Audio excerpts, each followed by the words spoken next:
out to IT8, there is new interest tonight in a nearly deserted East Side shopping plaza. A developer has big plans for the Irvington Shopping Plaza on East Washington Street. IT8 senior investigative reporter Richard Essex has the story.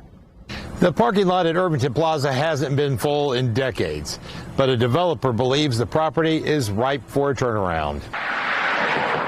Traffic on Washington Street zooms right past the faded and rusting Irvington Plaza sign.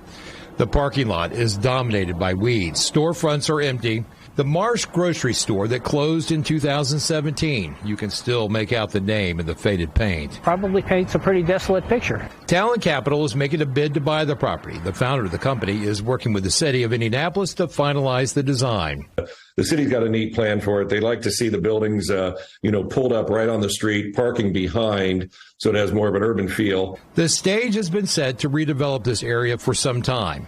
In 2019, 2 years after Marsh closed their doors in Irvington, the Indianapolis City County Council created an economic development zone around the plaza, which provides for government grants and tax incentives.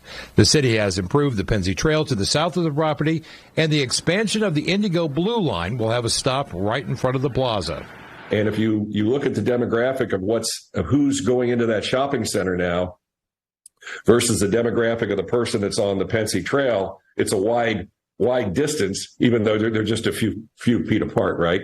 So, I mean, you see young women and young families out there with strollers, jogging with their children and so forth. And you would not see that in a shopping center. Of the existing tenants, only a few have made it clear they intend to stay. The Dairy Queen, which is a neighborhood staple, is staying, but moving to a newer building on Washington Street.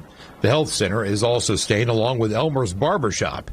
The neighborhood association is asking the developer to bring in a new grocery store. We have talked to some, yes. Others have turned us down. We don't not in a position to make any announcements yet, but the fundamentals of it are that there's a solid population there with decent incomes, and they need a modern grocery. In Indianapolis, Richard Essex, Wish TV, IT8.